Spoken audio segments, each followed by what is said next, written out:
Yo, what's up mga katropa? Magandang araw na naman sa inyong lahat.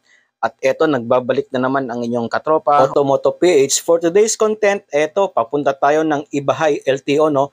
Magpaparenew tayo ng motor ko kasi magpaplano na naman akong mag long ride. Pero syempre, kailangan mo natin i-rehistro kasi hindi ko na malayan na expired na pala yung aking rehistro. So, samahan nyo na lang ako mga katropa at ipapakita ko sa inyo kung magkano yung binayaran ko sa may smoke, insurance at saka mismo doon sa may renewal. So let's go mga tropa, samahan nyo na lang ako at sabayan nyo ako mag-ride. Let's go!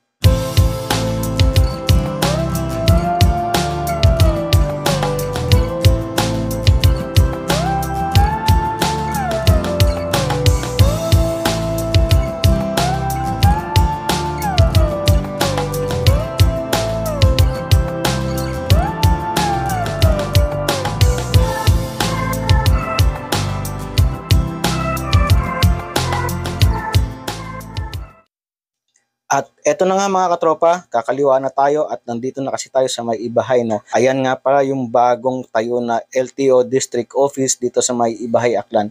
So kita-kita nyo naman mga katropa at walang tao, siguradong to ay solo na naman natin ang pagpaparehistro. So ngayon nandito ako sa may smoke at unang gagawin, syempre ipapakita muna itong ORCR ng aking motor kasi ito daw yung requirement bago smoke test. After nito, syempre, nakapila na doon yung aking motor kahit walang nakapila. Syempre, ayan, kung nakikita nyo, ayan, kinakausap ko naman si sir, napakita ko muna yung aking papel. So, eto, umpisahan na at nakasalang na yung aking motor. Syempre, ayan, wala tayong kasunod. Solong-solo natin, no? Kitang-kita nyo naman at nandyan na naka-center stand si Boy Negro. Papaandarin muna natin yung motor. Si sir pala nagpaandar kasi hindi niya napaandar kasi yung pala naka-center stand. At eto mga katropa, umandar na nga at isasalpak na nga dyan yung smoke machine para sa may tambutso. Ayan na nga, pagkatapos nga isalpak, nagpa-picture muna si sir, syempre para meron silang documents. Nga pala mga katropa, yung binayaran ko dito sa smoke ay 450 pesos lang. So after nito, syempre nandito naman tayo papunta sa insurance para kumuha ng TPL.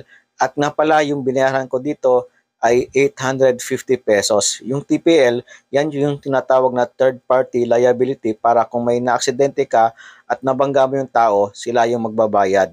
After nga ng insurance mga katropa, punta na tayo dito sa may LTO office at syempre magbabayad din tayo doon ng renewal. After ng insurance, dito tayo sa may LTO na, magbabayad tayo ng rehistro sa motor. Eto nga pala mga katropa, after ng insurance, dito naman tayo sa office na inspector. Siyempre, check upin nila yung motor natin kung meron bang side mirror, headlight, signal light, tail light, at kung ano pa.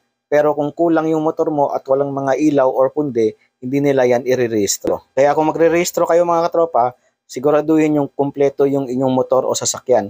Siyempre, para hindi na kayo maaabala, kapag sasakyan naman, dapat meron kayong early warning device. Nga pala mga katropa, sa mga baguhan dyan na gustong magpa-renew ng kanilang sasakyan, meron dito sa loob mismo ng kanilang office ng step by step kung ano yung mga requirements o ano yung mga gagawin sa gustong magpa-renew. At eto na nga mga katropa, nakuha ko na yung aking resibo, yung aking insurance at saka yung kumpleto na. Nga pala, salamat nga pala at meron na rin dito sa Ibahay, no? Kasi dati sa Kalibo pa kami pupunta kaya medyo malayo at nade-delay yung aming pagre-rehistro. Nga pala mga katropa, yung binayaran ko dito sa may renewal dito sa LTO ay nasa 380 pesos. So mga katropa, yung total nitong binayaran ko nasa 450 plus 850 plus nasa 380. So kayo na bahala kung magkano yung total na binayaran ko.